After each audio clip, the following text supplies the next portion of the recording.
হাত পাখা হচ্ছে গরমে বিশেষত গ্রীষ্মকালে প্রশান্তির জন্য ব্যবহৃত হাতে চালিত পাখা।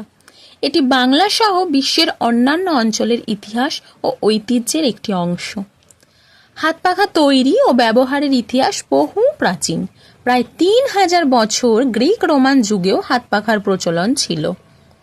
প্রাচীন সময়ে বেত, বাঁশ, তাল গাছের ডাল, তালের পাতা বা কাপড় দিয়ে হাত পাখা তৈরি করা হলেও আধুনিক সময়ে প্লাস্টিক সহ অন্যান্য বিভিন্ন উপাদানের সমন্বয়ে তৈরি হাত পাখা পাওয়া যায় করা হয়ে থাকে, যা নকশি পাখা নামে পরিচিত এবং অনেকটা নকশি কাঁথার মতো।